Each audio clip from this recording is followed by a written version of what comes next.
On the 20th of November 1910, an uprising by Francisco Madero against Mexican President Porfirio Díaz effectively started the Mexican Revolution. Welcome to HistoryPod.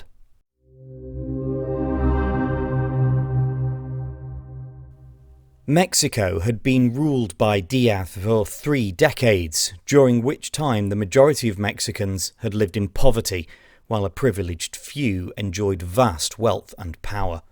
Landlessness and harsh working conditions plagued peasants and labourers, while a lack of political representation meant that they could expect little change. Díaz's regime had grown increasingly centralized and authoritarian.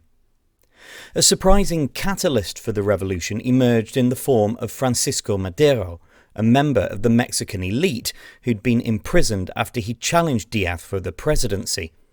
Madero called for an uprising on November the 20th, 1910, and laid out a vision for a democratic Mexico.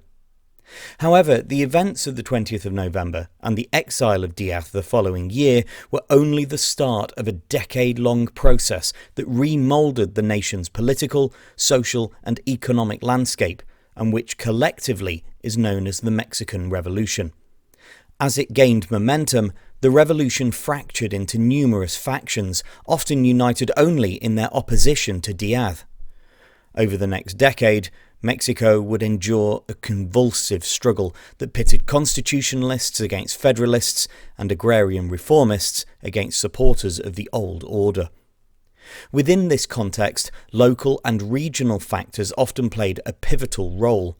Land disputes, labour conflicts and other localised issues sometimes served as the spark that ignited revolutionary fervour and which coalesced into the broader nationwide movement.